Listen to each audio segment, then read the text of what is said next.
देखिए, अब सोचने की बात यह है कि क्या ट्रंप भारत के का साथ देंगे। पहलगांव जो अटैक हुआ है वो अपने आप में एक बहुत ही घृणित अटैक है जिसको पाकिस्तान के टेररिस्ट लोगों ने इंडिया पे किया है। सो ट्रंप ने ये वादा किया है, ये प्रॉमिस किया है कि हम भारत के साथ हैं, टेररिज्म में भारत के साथ खड़े हैं, टेररिज्म के अगेंस्ट, और पाकिस्तान को क्रिटिसाइज भी किया है। इस बात को समझने की जरूरत है कि ट्रंप के साथ हमारा पीछे क्या इतिहास रहा है, क्योंकि ट्रंप ने पहले भी हमें टेररिस्ट के अगेंस्ट हमारा साथ दिया है।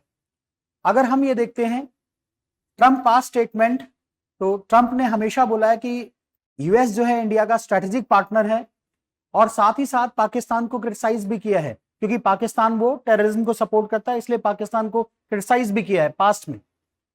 2019 का अगर बालाकोट एयर स्ट्राइक की बात करते हैं तो ट्रंप ने क्या किया था, इंडिया को बैक किया कि इंडिया के पास क्या है, राइट टू सेल्फ डिफेंस है, और as a right to self defence US ने जो जिस टाइम पे ट्रंप वहां प्रेसिडेंट थे तो उन्होंने सपोर्ट भी किया and called on Pakistan to take action against terrorist groups, और पाकिस्तान को बोला भी कि पाकिस्तान क्या करेगा, टेररिस्ट के अगेंस्ट एक्शन लेगा। ट्रंप मीडिएशन ऑफर 2019 में क्या हुआ, ट्रंप ने जो कंट्रोवर्सी है इंडिया पाकिस्तान के बीच में उसमें मीडिएशन का ऑफर किया था, बट इंडिया ने उसको रिजेक्ट कर दिया कि इंडिया पाकिस्तान का जो भी डिस्प्यूट है वो बायलैटरल डिस्प्यूट है, उसको इंडिया पाकिस्तान आपस में बैठ के सुलझाएंगे। सो इंडिया ने उस चीज के लिए रिफ्यूज कर दिया था। बट ट्रंप ने हमेशा इस मुद्दे पर, अगर इंडिया पाकिस्तान की बात हो तो अगर हिस्टोरिकल बैकग्राउंड देखें तो ट्रंप ने हमेशा साथ देने की कोशिश की। स्ट्रेटेजिक अलायंस की बात करें तो देखिए सबसे बड़ी प्रॉब्लम क्या है कि इस टाइम पे चाइना और पाकिस्तान एक्सेस जो है वो बहुत क्लोज है। इवन अगर आप देखेंगे पीओके का जो हमारा एरिया है, पाक ऑक्यूपाइड कश्मीर है, उसमें चाइना ने अपना चाइना पाकिस्तान इकोनॉमिक कॉरिडोर बना रखा है। तो उसकी वजह से क्या है कि चाइना और पाकिस्तान के बीच में इकोनॉमिक रिलेशन स्ट्रेंथन हुए हैं, प्लस पाकिस्तान ने चाइना को अपना कराची पोर्ट का एक्सेस दे रखा है, जिससे वो अफ्रीका के साथ और यूरोप के साथ ट्रेड करता है। इसकी वजह से, क्योंकि इकोनॉमिक रिलेशनशिप इंटीग्रेटेड है, इसलिए China is more closer to the Pakistan. But अगर हम स्ट्रेटजी की बात करें, साउथ एशिया में बात करें, तो साउथ एशिया में अगर देखा जाए तो इंटरेस्ट पॉइंट क्या है कि अगर हम इसको देखें जियोपॉलिटिकल डायनेमिक्स इन साउथ एशिया, सो बायलेटरल टेंशंस सिंपली देखा जाए तो इंडिया चाइना के बीच में है, इंडिया पाकिस्तान के बीच में है, और पाकिस्तान और चाइना क्या एक साथ है। अब इंडिया को अगर देखें तो इंडिया कुछ भी अगर पाकिस्तान पीओके एरिया पे अटैक करता है तो उस केस में पाकिस्तान चाइना क्या करेगा, पाकिस्तान को सपोर्ट करेगा। नेक्स्ट अगर हम पॉइंट देखते हैं, अगर हम यूएस की बात करते हैं तो यूएस ने हमेशा बोला है कि इंडिया क्या स्ट्रेटेजिक पार्टनरशिप, इंडिया के साथ यूएस की स्ट्रेटेजिक पार्टनरशिप है। इवन क्वाड ग्रुपिंग जो है, जिसमें 4 कंट्रीज हैं क्वाड में, ऑस्ट्रेलिया, जापान, इंडिया और यूएस, उसमें क्या है कि आपस में सिक्योरिटी रिलेशनशिप और कॉपरेशन की बात की गई है, जिसमें यूएस हमें सपोर्ट करता है। इवन हम ये चाहते हैं कि यूएस हमें यूएन सिक्योरिटी काउंसिल में बैक करे। यूएन सिक्योरिटी काउंसिल में अगर हमारे अगेंस्ट कुछ भी बात होती है तो यूएस से क्या करे, हमें सपोर्ट करे उसमें।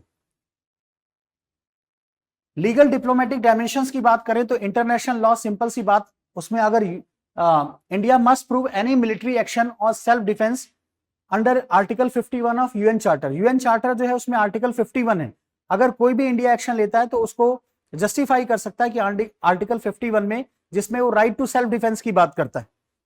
US support needed eight UNSC, मैंने अभी बोला था कि यूएसए का सपोर्ट की जरूरत है किसमें, यूएनएससी में, यूएन सिक्योरिटी काउंसिल में, कि यूएस हमें सपोर्ट करे। यूएस अगर हमें सपोर्ट करेगा तो हमारा जो भी एक्शन होगा वो जस्टिफाइड माना जाएगा, और क्योंकि यूएस ग्लोबल पावर को आज भी डोमिनेट करता है। नेक्स्ट सबसे बड़ा इशू क्या है कि अगर इंप्लीकेशंस पे देखते हैं कि इंडिया पे क्या इंप्लीकेशन होंगे, तो क्योंकि यूएस अगर हमें बैक कर रहा है तो ये अच्छी बात है और स्ट्रेटेजिक एडवांटेज होगा हमारा पाकिस्तान के ऊपर, क्योंकि पाकिस्तान को यूएस बैक नहीं कर रहा, हमें सपोर्ट कर रहा है, तो ये एक अच्छा पॉइंट है। But at the same time अगर देखें तो हमें ये भूलना नहीं चाहिए कि पाकिस्तान न्यूक्लियर पावर्ड कंट्री है। So there may be risk of nuclear attack और there may be risk of nuclear war. ठीक है, दूसरा क्या है, पोटेंशियल, क्योंकि इस्लामिक कंट्री है और इस्लामिक ब्रदरहुड की बात की जाती है, तो ये भी हो सकता है कि अगर हम पाकिस्तान पे बहुत ज्यादा ही फोर्स यूज करें तो उस केस में जो इस्लामिक वर्ड है उससे हमारा एलिमिनेशन हो जाए। ये पॉसिबिलिटी है, लेकिन ऐसा जरूरी नहीं है। ये पॉसिबिलिटी है कि इस्लामिक वर्ड हमारे अगेंस्ट हो जाए, बिकॉज इस्लाम में जो सॉलिडेरिटी है वो बहुत ज्यादा है, इस्लामिक वर्ल्ड में सॉलिडेरिटी बहुत ज्यादा है। तो मे बी अगर हम पाकिस्तान पे बहुत ज्यादा हार्श ट्रीटमेंट करते हैं पाकिस्तान के साथ, या बहुत ज्यादा उस पर फोर्स यूज करते हैं, सो उस केस में क्या हो सकता है कि इस्लामिक वर्ल्ड हमसे कट ऑफ कर ले।